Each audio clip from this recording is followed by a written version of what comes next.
Que bom que você está aqui no canal Renilson Andrade. É sempre muito bem-vindo ter você aqui comigo, para que juntos possamos estudar a Palavra de Deus todos os dias. E hoje daremos continuidade à nossa série As 7 Igrejas do Apocalipse.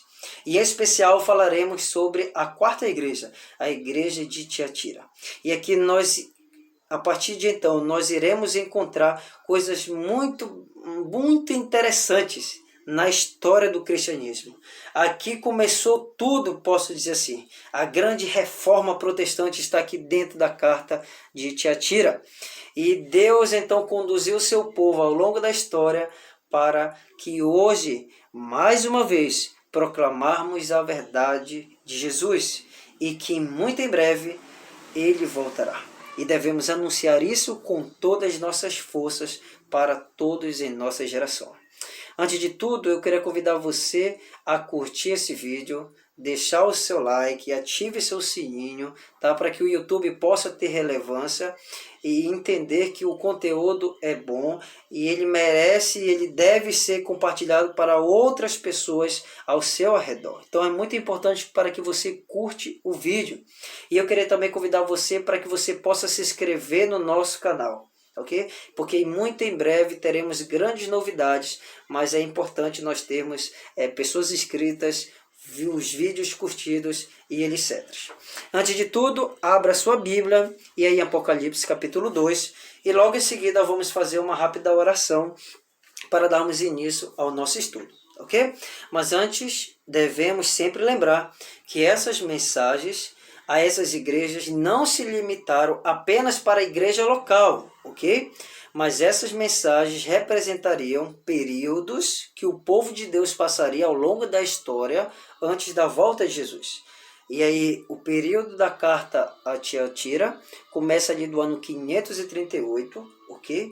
E vai terminar ali ou em 1517 ou em 1798, ok? Não temos uma data exata do término da igreja de Tiatira, mas o que é interessante aqui, e é o principal, não é a questão de quando começa e de quando termina, mas sim o seu conteúdo e a questão que Deus quer que nós possamos botar em prática em nossa vida também. Porque apesar de vivermos num tempo de Laodiceia, essas histórias, esses exemplos que aconteceram lá no passado, devem ser servido como lições de vida para a nossa vida, para que nós possamos seguir algumas coisas e para que possamos evitar algumas coisas que aconteceram lá no passado, certo? Vamos orar então? Oremos. Querido Pai, muito obrigado por mais uma vez a Tua palavra estar aberta e mais uma vez ouviremos a Tua voz. Que nesse momento, Senhor Deus, nesse estudo sobre a carta à igreja de Tiatira, nós possamos contemplar o Senhor em nossa vida. E que o Senhor possa, Senhor Deus, tirar lições do texto e falar com os nossos corações, para que nós possamos viver segundo a Tua vontade. Nos batiza com Teu Espírito, nos dê sabedoria e entendimento da Tua palavra, e que possamos ser, Senhor Deus, pessoas renovadas, reformadas pelo Teu poder e pelo Espírito Santo, em nome de Jesus. Amém. Vamos lá? Abra sua Bíblia em Apocalipse, capítulo 2, o versículo 18 até o versículo 29. Então vamos fazer o de sempre, ok? Vamos fazer uma rápida leitura do texto e logo em seguida vamos voltar verso por verso para então extrair do texto as lições que estão aplicadas aqui, que foram aplicadas para a igreja local e que devem ser aplicadas para as nossas vidas nos dias atuais, ok? Se você não tiver sua Bíblia aí em mãos, não se preocupe que os versos vão passar aqui na tela, tá ok? Acompanhe comigo nessa leitura. Apocalipse capítulo 2, o versículo 18. A carta à igreja de Tiatira escrita dessa forma. E diz assim: ao anjo da igreja em Tiatira escreve: estas coisas diz o Filho de Deus, que tem os olhos como chama de fogo e os pés semelhantes ao bronze polido. Conheço as tuas obras, o teu amor, a tua fé, o teu serviço, a tua perseverança. e as tuas últimas obras mais numerosas do que as primeiras. Tenho, porém, contra ti o tolerares que essa mulher Jezabel, que a si mesma se declara profetiza, não somente ensine, mas ainda seduza os meus servos a praticarem a prostituição e a comerem coisas sacrificadas aos ídolos. Dei-lhe tempo para que se arrependesse. Ela, todavia, não quer arrepender-se da sua prostituição. Eis que a prostro de cama, bem como em grande tribulação os que com ela adulteram, caso não se arrependam das obras que ela incita. Matarei os seus filhos, e todas as igrejas conhecerão que eu sou aquele que sonda mentes e corações, e vos darei a cada um segundo as vossas obras. Digo, todavia, a vós outros, os demais de Tiatira, a todos quantos não têm essa doutrina e que não conheceram, como eles dizem, as coisas profundas de Satanás, outra carga não jogarei sobre vós. Tão somente conservai o que tendes, até que eu venha. Ao vencedor, que guardar até ao fim as minhas obras, eu lhe darei autoridade sobre as nações, e com cetro de ferro as regerá, e as reduzirá a pedaços como se fossem objetos de barro. Assim como também eu recebi de meu Pai, dar-lhe-ei ainda a estrela da manhã. Quem tem ouvidos, ouça o que o Espírito diz às igrejas. Okay? Vamos lá, o versículo 18, voltando. Ao anjo da igreja em Tiatira escreve, ou seja, esse anjo, nós já falamos nos vídeos anteriores, em especial o primeiro vídeo, a igreja de Éfeso, nós falamos de uma maneira bem mais detalhada a respeito do anjo, tá ok? Quando nós, ao estudarmos a Bíblia, quando nós entenderemos que aquele anjo que a Bíblia ensina, que a Bíblia está falando, é o anjo mensageiro, ou seja, pessoas, ou quando aquele anjo que é registrado ali na Bíblia é um anjo celestial, tá ok? Então, existem anjos mensageiros e anjo celestial. E lá eu falo de uma forma bem detalhada a respeito disso. Nós cremos que esses anjos são mensageiros de igrejas locais, tá ok? João recebeu essas cartas, João então transmite essa carta para o líder dessas igrejas e esse líder então prega, anuncia para as suas igrejas a mensagem divina, tá ok? E essas mensagens se aplicariam na história do povo de Deus na caminhada até a volta de Jesus, tá bom? Então vamos lá. Ao anjo da igreja em Tiatira escreve. É interessante que Tiatira, o significado desse nome, na verdade, é incerto. É incerto, tá bom? Mas alguns sugerem que Tiatira significa doce sabor no trabalho. Doce sabor do trabalho. Por quê? Talvez por causa das obras que são mencionadas nessa igreja. Por exemplo, a igreja de Tiatira é a única igreja das 7 igrejas em que vemos uma melhora. Uma melhora. Então, talvez o significado desse nome seja doce sabor do trabalho, é por conta disso, dessa melhora que a igreja teve ali num determinado momento da história, e é a qual nós vamos estudar mais lá para frente também, tá ok? Então vamos continuar o texto. Estas coisas diz o Filho de Deus. É interessante que em todas as cartas Deus sempre ele se apresenta, né? Essas coisas diz. E quando ele vai se apresentar, ele sempre mostra uma das características que ele mostrou a João lá em Apocalipse capítulo 1. Lembra? Apocalipse capítulo 1 vai falar sobre, a partir do versículo 12, sobre o Jesus glorificado, quando Jesus se apresenta a João.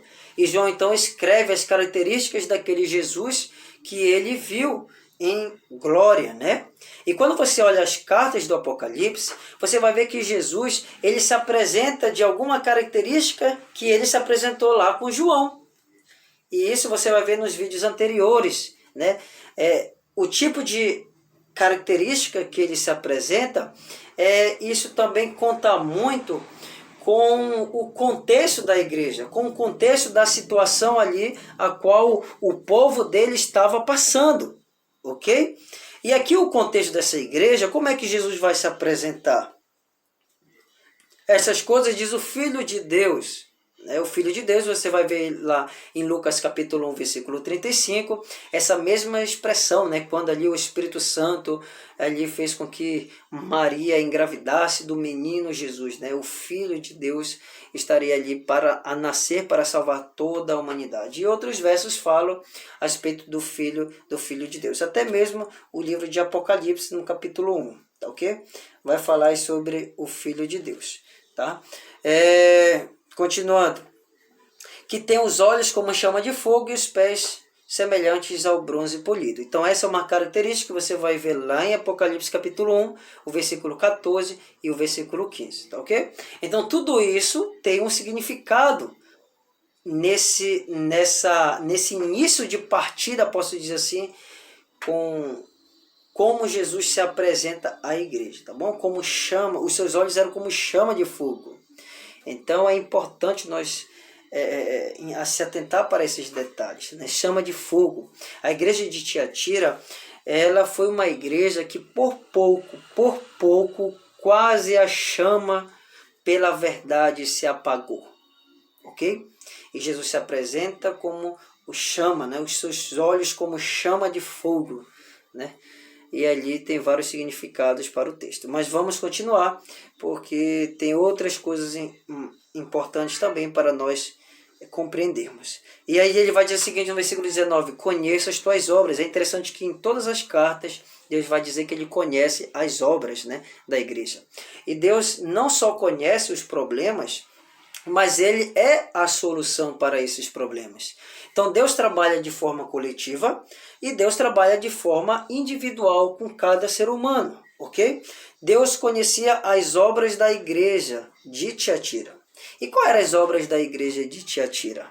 Da igreja, quando fala igreja, povo de Deus, né? Olha só o que diz: o teu amor e a tua fé, o teu serviço e a tua perseverança, e as tuas últimas obras mais numerosas do que as primeiras. É interessante que essa igreja, ela teve uma melhora. O texto vai dizer que as suas últimas obras são inumerosas, são maiores do que as primeiras. Ou seja, a cada dia aquela igreja, ela estava crescendo espiritualmente.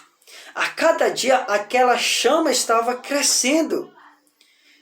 Mesmo vivendo num período de perseguição, num período de uma grande apostasia, ok? Mas existiam pessoas, o seu povo estava sedentas pela palavra de Deus, estavam crescendo de forma grandiosamente.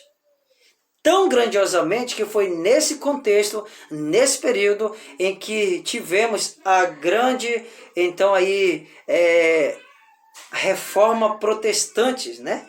A grande reforma protestante que mudou literalmente as estruturas da igreja, as estruturas da visão de como as pessoas olhavam para a igreja e para as Sagradas Escrituras. As pessoas começaram a entrar em contato com a Bíblia e isso foi uma maravilha, ok? A partir daí muitas igrejas surgiram. Então olha só, então a igreja de Tiatira, ela tinha algo em comum. Ela diz assim, a Bíblia diz, né? O teu amor e a tua fé, teu serviço e a tua perseverança. É interessante que o amor e fé, elas são sentimentos internos, posso dizer assim. Elas são coisas internas. Amor e fé, ok? Quando eu tenho amor e fé, e isso aqui é em todos os sentidos do que é amor, e essa palavra amor significa ágape, ou seja, é um amor fraternal, o amor incondicional. É o amor que nós vemos lá em João 3,16. É o amor que nós devemos sentir por Deus. Apesar das dificuldades, apesar das angústias, apesar das tribulações, da grande apostasia, apesar de tudo e de todos, esse amor, eu com Deus, deve permanecer sempre. E a fé vem do ouvir a palavra de Deus. A fé é uma ferramenta poderosa que nós temos para vencer qualquer dificuldades que nós enfrentamos. ainda que nós chegamos à beira da cova, mas se nós tivermos amor e fé, teremos serviço e perseverança. Porque quando eu tenho amor e fé internamente, isso logicamente, externamente, eu vou expressar nas minhas ações, nas minhas atitudes, serviço e perseverança. E era o que a igreja de Tiatira tinha. Eles tinham amor, o amor que eles tinham uns pelos outros, por Deus, pela verdade, a sua fé nas Escrituras, a sua fé na Bíblia Sagrada era tão forte que eles mostravam nas suas ações, na sua vida, Jesus e as Sagradas Escrituras. Você vai ver isso ali com os protestantes, você vai ver isso também ali com os valdenses, né, que foi um povo extremamente muito cuidadosos com as Sagradas Escrituras, povo fiel a Deus, que foram várias vezes perseguidos, mas eles sempre cultivavam o costume, o hábito de estudar a Bíblia, de ensinar para as pessoas e levar a mensagem de Jesus, ok? Então a igreja ela sempre estava crescendo. As obras que estavam acontecendo ali em Tiatira eram melhores do que do dia anterior. E eles estavam dessa forma crescendo num cenário, num contexto de grande apostasia que a gente vai ver mais lá para frente, tá ok? E ele vai dizer o seguinte, Jesus vai trazer então uma advertência para a igreja, assim como ele faz com todas as igrejas. Ele diz assim, olha, tenho porém contra ti o tolerares que essa mulher Jezabel. Ou seja, essa palavra tolerares, ela também pode ser traduzida como permitir ou deixar operar. Ou seja, Jesus tinha algo contra a igreja. O quê? Que essa igreja, ela permitiu com que essa mulher, que aqui ela vai ser figurada, ela vai ser personalizada como Jezabel, ok? Então, essa igreja permitiu com que essa mulher, Jezabel, ela, então, fizesse coisas dentro da igreja, ok? Então, a igreja permitiu. A igreja, ela não teve um esforço para deter o avanço do mal. Por quê? Porque quando vem Jezabel na sua mente, o que é que vem? Você precisa voltar na história, não é isso? É interessante que nesse contexto aqui, realmente, o que podemos entender? Que existia uma mulher, aqui no período de Tiatira, e que essa mulher, ela se declarava profetisa. E que essa mulher aí, ela então ensinava as mesmas coisas, as mesmas práticas que Jezabel ensinou lá atrás. Quando você olha a vida de Jezabel, Jezabel é uma figura histórica, né? Ali que você encontra nas Sagradas Escrituras, de uma mulher idólatra, de uma mulher serva de Satanás mesmo. Por exemplo, você vai ver lá em 1 Reis 16:31, no capítulo 18, versículo 13, no capítulo 19, versículo 1, versículo 2, no capítulo 21, o versículo 5 a 16, o versículo 23 e 25, em 2 Reis, no capítulo 9, o versículo 30 a 37, você vai ver que Jezabel, ela propagou a adoração a Baal em Israel. Ela foi a personagem central para desviar o povo de Deus do olhar de Deus e fazer com que eles então adorassem a Baal. Ok? Então, quando João ele está relatando essa carta, escrevendo essa carta para essa igreja, João então ele então coloca essa mulher que estava fazendo tudo isso na igreja de Tiatira, e ele então traz essa mulher como a figura de Jezabel, aquela falsa profetisa. A Jezabel, ela é uma figura representativa do poder que causou a grande apostasia no meio do povo de Israel. Então, quando você olha lá atrás, por exemplo, a história de Elias e os profetas de Baal, ok, foi, Jezabel viveu naquele período ali. Jezabel foi o pivô ali de várias desgraças, de várias maldições que o povo recebeu pelo fato de adorarem a Baal, ok? E essa mulher aqui no contexto da igreja de Tiatira, que foi chamada de Jezabel, a igreja tinha permitido com que ela então introduzisse, ela ensinasse, ela seduzisse os meus servos, como a Bíblia vai dizer, né? Ela não somente ensine, o versículo 20, mas ainda seduza os meus servos a praticarem a prostituição e a comerem coisas sacrificadas a ídolos. É interessante que essa foi uma das coisas que sempre Deus ele trabalhou na vida do seu povo. Várias vezes você vai ver o povo se prostituindo, o povo adulterando, o povo comendo coisas sacrificadas a ídolos, e Deus sempre trabalhou com essas coisas para que eles possam de alguma forma se arrependerem dos seus erros. Por exemplo, quando você olha lá no versículo 14, na igreja de Pérgamo, Deus estava trabalhando a mesma coisa. Essa Jezabel, essa mulher, ela estava causando uma grande divisão dentro da igreja. Ela estava induzindo muitos a adorarem a Baal do que adorar o próprio Jesus. Ok? Então, por muito tempo, a Igreja Católica, ela foi uma igreja que dominou tudo e todos. O seu Papa ali, ele sempre foi uma pessoa ali que até nos dias atuais, né?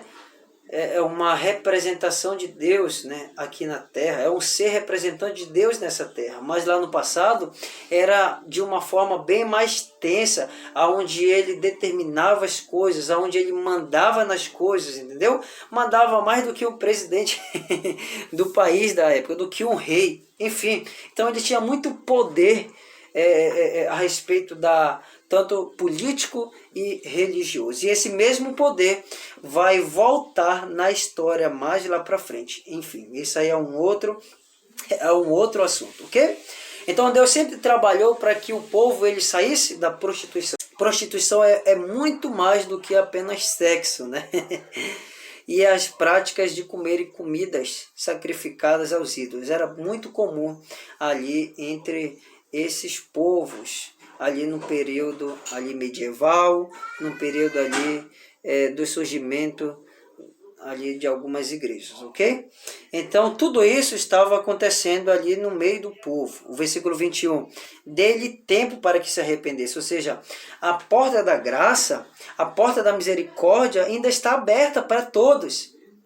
Por mais que essa mulher e essas pessoas estavam ali induzindo o povo a pecar contra Deus, Deus estava estendendo a sua graça. Deus estava estendendo a sua misericórdia. E olha o que o texto diz. Ela, todavia, não quer arrepender-se da sua prostituição. Ou seja, ela então escolheu a não se arrepender. Então aqui não se tratava de um caso que era falta de luz, ou seja, não era algo que ela não sabia da verdade, entende? Ela sabia da verdade, mas pelo fato dela ignorar essa verdade, pelo fato dela se rebelar contra essa verdade, que é Jesus, o que a Bíblia ensinava, ela havia rejeitado completamente as Sagradas Escrituras, o que Jesus ensinava. Foi uma opção dela rejeitar, não se entregar a Cristo, não viver de acordo como Deus espera, mas que sim, ela continuasse no mundo da prostituição, no mundo da idolatria, no mundo dos vícios, das coisas abomináveis aos olhos de Deus, ok? E qual foi o resultado disso? É o resultado de todos que se rebelam contra Deus. Não é que Deus ele seja tirano, queridos, mas Deus nos dá a oportunidade de escolhermos o caminho que quisermos seguir. Mas o sábio é aquele que escolhe o melhor caminho. E o melhor caminho é estar na presença de Deus. A Bíblia diz em João 14,6, eu sou o caminho, a verdade e a vida. Ninguém vem ao Pai senão por mim. Então Jesus é o caminho. E essa mulher não quis seguir esse caminho, mas sim continuar no mundo que ela estava vivendo. Ok? Ela havia rejeitado completamente. as Sagradas Escrituras. E qual foi o resultado disso? O versículo 22. Eis que a prostro de cama, eis que a prostro de cama. Ou seja, quando você olha ali em Êxodo 21, versículo 18, Mateus capítulo 9, versículo 2, Judite, o livro apócrifo, né? No capítulo 8, versículo 3, você vai ver que essa expressão ela é mencionada quando uma pessoa ela está doente de cama, ok? E essa mulher, ela se perdeu, e Deus ele vai trazer um alerta, ele diz assim, ó, no versículo 22, bem como em grande tribulação os que com ela adulteram, caso não se arrependam das obras que ela incita. Ou seja, essas histórias que aconteceu no passado servem de lição, querido, para que a gente possa não seguir o mesmo caminho. Essa mulher ela rejeitou a graça. Essa mulher rejeitou os caminhos de Deus. E o resultado disso foi a morte, a destruição. E Deus está dizendo assim, olha, não só vai acontecer isso com ela, mas todos aqueles que praticarem adulteração, que vivessem segundo o que ela ensinou, as obras dela. Então essa advertência é para todos que quiserem seguir um caminho tortuoso. Um caminho aonde Deus não é o nosso guia, não é o centro. Um caminho aonde não há luz e sim trevas. O resultado de tudo isso é a destruição. Quem sabe estou falando para você, queridos, que está vivendo num caminho não saudável para Deus. Quem sabe as direções que você tem tomado na sua vida, você não consultou a Deus, você então não buscou a orientação de Deus, você está fazendo do seu jeito, da forma como você quer, e você está vendo, queridos, que as coisas não estão indo da forma como você planejou. Por quê, queridos? Porque o melhor caminho é estar com Deus. Deixe Deus trabalhar em sua vida. Deixe Deus guiar você. A única coisa que você tem que fazer, queridos, é abrir o seu coração, aceitar Jesus. Porque quando você for fazer isso, as outras coisas são consequências, ok? Continuando o texto, versículo 23. Então, aqueles que não se arrependessem, que praticassem as mesmas obras que essa mulher, e aí ele vai dizer o seguinte, olha, matarei os seus filhos. É interessante que essa palavra matarei, eu fico imaginando o que estava na mente de João quando ele então escreveu isso aqui, né? Talvez ali esteja na mente, que estivesse na mente de João, seja Ezequiel 33, o versículo 27, afinal, João estudava as Escrituras, ele compreendia muito bem as Escrituras, né? E é que nós também devemos compreender as Escrituras, ok? E o que diz lá em Ezequiel 33, o versículo 27, ok? Vamos aqui ler rapidinho, Ezequiel 33, o versículo 27. Acompanhe aí na sua Bíblia ou aqui mesmo na tela. Diz assim, ó, Ezequiel 33, o versículo 27. Assim lhes dirá, assim diz o Senhor Deus, tão certo como eu vivo, os que estiverem em lugares desertos cairão a espada, e os que estiverem em campos abertos o entregarei às feras, para que os devorem, e os que estiverem em fortalezas, em cavernas, morrerão de peste, ou seja, morrerão ali de morte, ou seja, literalmente, Deus está falando assim, ó, eu matarei com morte. E é muito triste ouvir isso. E é muito triste que isso vai se repetir lá no futuro. A Bíblia vai dizer lá no capítulo 2, ali em 2 Tessalonicenses, que Deus vai soprar vai soprar da sua boca o fogo e vai consumir, vai matar literalmente todos eles. Então, não é da vontade de Deus que as suas criaturas morram, mas muitos vão optar por esse caminho. E muito em breve, quando Jesus voltar, ele vai selar e ele vai levar o seu povo para a eternidade. E muita gente vai ficar nessa terra, esperando o milênio passar. E aí, então, quando Jesus voltar, vai ser exterminado para todo sempre, ok? E isso não possa acontecer comigo e com você, queridos. Por isso que precisamos nos preparar hoje. Preparar como se Jesus voltasse hoje. Porque Jesus é a nossa solução. E ele vai dizer mais, né? E a todas as igrejas conhecerão que eu sou aquele que sonda mente e corações, e vos darei a cada um segundo as vossas obras. Jesus, ele não se importa com as obras que você faz.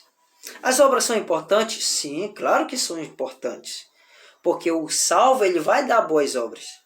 Mas existem os lobos em peles de cordeiro, ok? Então, o que acontece? Deus não julga como nós julgamos. Afinal, qual vai ser a norma de julgamento? Paulo vai dizer que é necessário que nós compareçamos no tribunal. Todos vão comparecer no tribunal de Deus. E qual vai ser a norma de julgamento? Tiago, capítulo 12, vai falar. A norma de julgamento é a lei do Senhor. A lei do Senhor é a norma do julgamento. Nós vamos ser julgados conforme a luz que a gente recebeu. Nós vamos ser julgados por isso, querido. Por isso que é importante você entender esse assunto. Por isso que é importante você compreender o que Deus quer que você faça nessa terra, para que você possa ficar apercebido na ocasião da volta de Jesus. Ok? Deus, ele sonda os corações. Quando ele matar os filhos, né? E é interessante, quando você olha lá no passado, lá em 2 Reis, no capítulo 10, você vai ver que os filhos de Jezabel foram destruídos. Jezabel criou seus filhos de uma maneira que eles praticavam adulteração, e eles praticavam coisas abomináveis a Deus, e eles foram mortos, destruídos por conta disso. E é interessante que, se nós olharmos com essa visão de educação, é importante você educar os seus filhos no caminho do Senhor. A Bíblia diz que você deve ensinar o seu filho no caminho que se deve andar, lá em Provérbios 22, versículo 6. Para que quando for tarde, ele não se desviar dele. Então, queridos, Deus se preocupa com os filhos que ele dá a você também. O nosso papel como os pais qual é? Salmos 127. Os filhos são herança do Senhor. Nós devemos, assim como a flecha acerta o alvo, nós devemos pegar os nossos filhos, assim como a flecha, e acertar no alvo. Que alvo é esse? Paulo vai dizer em Filipenses capítulo 3, o versículo 14. Prossigo para o alvo, para o prêmio da vocação de Deus em Cristo Jesus. O alvo é Deus. Os filhos que Deus nos concede são para que nós ensinamos a eles. Eles não são nossos, eles são de Deus. Então nós devemos levá-los para Deus, ok? E caso eu não faça isso, eles serão mortos, destruídos na ocasião da terceira vinda de Jesus. E aí vai dizer que Deus sonda os corações, né? Voltando aí essa grande questão. Quando você olha ali em 1 Samuel, no capítulo 16, o versículo 7, se eu não me engano, lá é um texto bastante interessante que vai dizer que quando ali Samuel vai à casa de Jessé, né, para ungir um novo rei, porque Saul já não era ungido mais do Senhor, porque havia se rebelado contra Deus, ok? E ele então Samuel quer conhecer os filhos de Jessé, e ele vê um filho de Jessé, o mais velho, né? Aí Samuel olha para ele e diz assim: esse aqui é o rei de Israel. Olha só a aparência dele, ele é forte, ele tem uma estatura de rei. E Samuel imaginou que ele era o rei de Israel. Aí Deus então vem a Samuel e disse: Samuel, Samuel, Deus, eu não vejo como o homem vê. O homem vê o exterior, eu vejo o interior. Da mesma forma aqui, queridos, Deus vai retribuir a cada um segundo as suas obras. Não pense você que fazendo bem, isso vai contribuir para a sua salvação. Isso é um pensamento católico. Efésios 2, o versículo 8, o versículo 9, vai dizer que nós somos salvos pela graça, mediante a fé em Cristo Jesus. Não de obras para que ninguém se glorie, ok? Não somos salvos pelas obras, apesar de que o salvo, ele vai dar boas obras, vai dar bons frutos. mas as obras não salvam. E Deus vai retribuir a todos nós conforme aquilo que nós temos e somos interiormente. Lembra a igreja de Tiatira lá no começo? Eles tinham amor e fé, serviço e perseverança. Nós devemos ter amor e fé, porque quando nós tivermos o amor e a fé, nós trabalharemos para Deus externamente e nós não só faremos o serviço de Deus, mas nós perseveramos na fé. Perseveraremos na fé. Ok, queridos? Então é importante nós estarmos assim também. E a igreja, ela estava nessa situação. Apesar do contexto de muita gente estar em apostasia, Deus, olha, vou julgar ali conforme as mentes e os corações. Vou retribuir a vocês com as obras que vocês merecem, né? Com as obras que vocês procuraram, vamos dizer assim. Versículo 24, digo todavia a vós outros, os demais, ou seja, os demais de Tiatira. Agora Deus vai falar para os cristãos, ok? Para os cristãos, aqueles que estavam sendo fiéis a Deus nesse contexto político e religioso, nesse paganismo que estava assolando ali a igreja, assolando ali o povo de Deus, que estava perseguindo e matando muitas pessoas que se declaravam cristãos de Jesus. Nesse contexto, ele diz assim, a todos quantos não têm essa doutrina e que não conheceram, ou seja, aqueles que não se contaminaram com os ensinamentos de Jezabel, aqueles que não se apostataram, ok? Ele diz mais, como eles dizem as coisas profundas de Satanás, outra carga não jogarei sobre vós. É aquilo que nós falamos lá no começo. Todos nós seremos julgados conforme a luz que nós recebemos. Ok? Você não vai ser julgado com aquilo que você nunca ouviu falar. Em 1517, você vai ver que a grande reforma protestante aconteceu.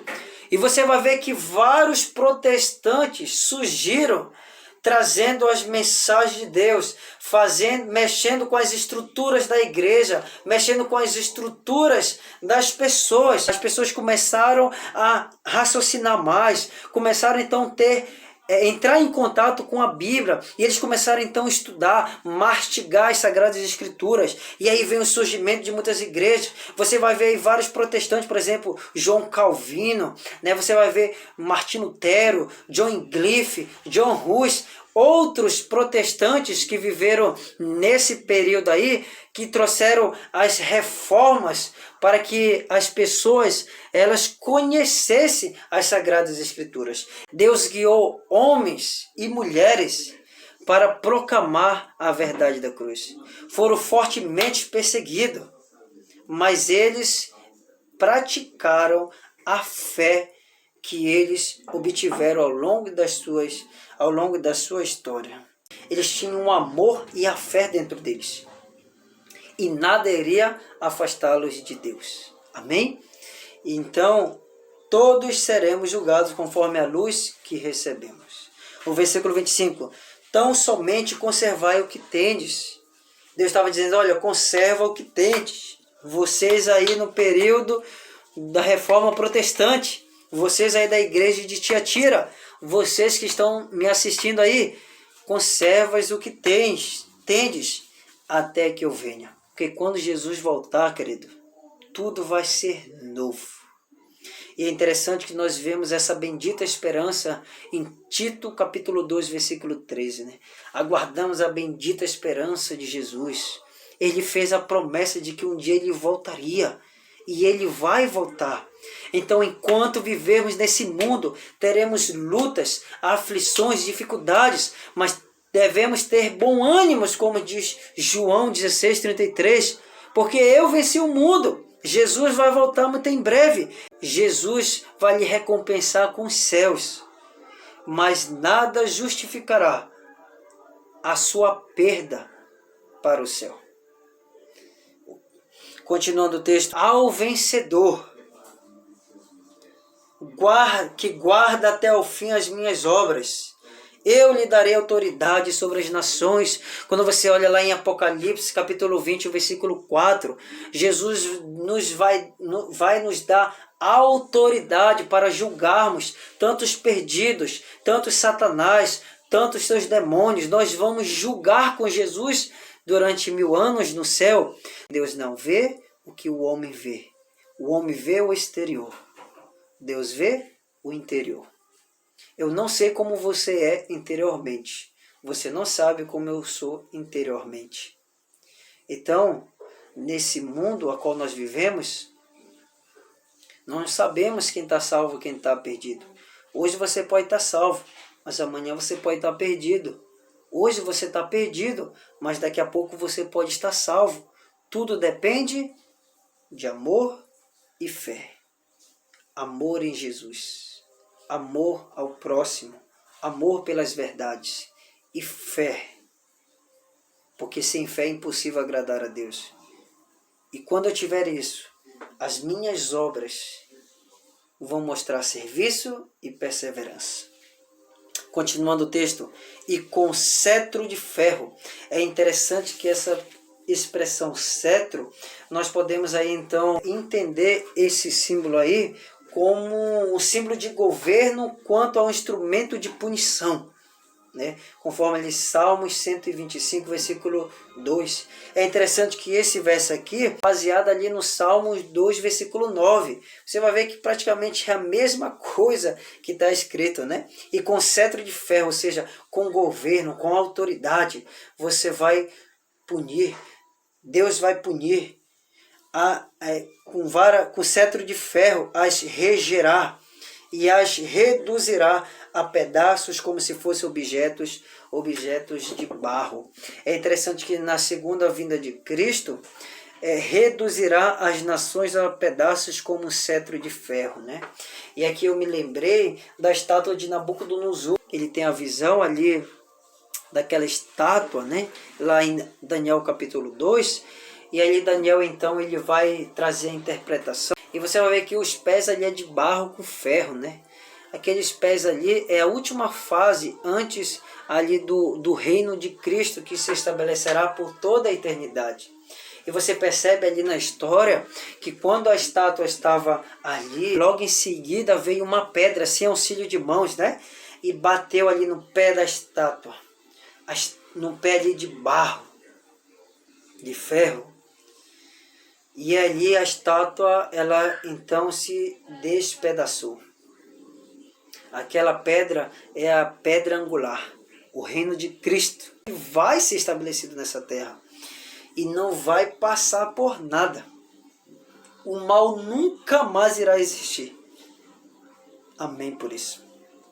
E o versículo 28 diz assim, ó: assim como também eu recebi de meu Pai. O que foi que Jesus recebeu do seu Pai, queridos? Vai lá em Mateus capítulo 11, versículo 27, no capítulo 28, versículo 18, lá em João 3, 35, e também no capítulo 5, versículo 22 e 27, Jesus recebeu toda a autoridade dos céus e da terra. Jesus, ele recebeu o domínio, ele recebeu toda a autoridade, ele recebeu todo o julgamento, confiou ao Filho. Deus confiou ao Filho. Hoje quem nos julga é Jesus. Jesus está sentado no trono celestial, dentro do seu santuário que existe nos céus, e ele está nos julgando agora, nesse exato momento. Ele está vendo e os anjos estão escrevendo as nossas histórias, o que fazemos todos os dias, quais são as nossas atitudes, os nossos pensamentos, os nossos atos. Tudo está sendo relatado no livro dos céus e Jesus está intercedendo por nós. Hoje você tem a oportunidade de se arrepender, porque Jesus ele vai estar com você. Amém por isso? E aqui diz mais, né? Assim como também eu recebi de meu Pai, dar-lhe-ei ainda a estrela da manhã. Jesus recebeu toda a autoridade de julgar. Então quem estará salvos? Aqueles que estiverem com Jesus. E o que ele vai dar? A estrela da manhã. Apocalipse 22, 16. O próprio Cristo é a estrela da manhã. Você vai ter o privilégio de viver eternamente com Jesus nas mansões celestiais. E aqui o versículo 29 vai terminar dizendo: quem tem ouvidos, ouça o que o Espírito diz às igrejas. Querido, quem tem ouvidos, ouça. E aqui vem o meu apelo final a você. Você então entendeu o contexto da igreja de Tiatira. Mas Jesus, ele proveu ali as suas vidas. Jesus cuidou do seu povo. Da mesma forma, ele quer cuidar comigo e com você. Não sei as suas lutas, os seus problemas, as suas dificuldades. Eu não sei se você está vivendo uma vida de prostituição, se você está vivendo uma vida de idolatria, se você está desviado do caminho do Senhor. Pouco me importa isso. O que me importa, queridos, é que hoje, nesse momento, você precisa tomar uma decisão na sua vida. E a melhor decisão que se deve ser tomada, queridos, é estar com Jesus. É servi-lo fielmente. Você recebeu um dom de Deus. E talvez você se desviou do caminho de Deus. Hoje você tem a oportunidade de voltar nos caminhos de Deus. Jesus quer fazer morada com você. Ele quer instruir você para que quando Ele voltar, você esteja preparado para a sua volta. Queridos, você é uma joia preciosa para Deus. E Deus falará. E Deus te usará fortemente para que você possa ser um instrumento nas mãos de Deus. Assim como muitos viveram no tempo de Tiatira. Passaram por tribulações, dificuldades, mortes. Mas eles permaneceram fiéis a Deus. Por quê? Porque eles tiveram amor e fé em seus corações. Da mesma forma, espero que aconteça comigo e com você todos os dias. Que Deus os abençoe e até o próximo nosso vídeo. Tchau, tchau.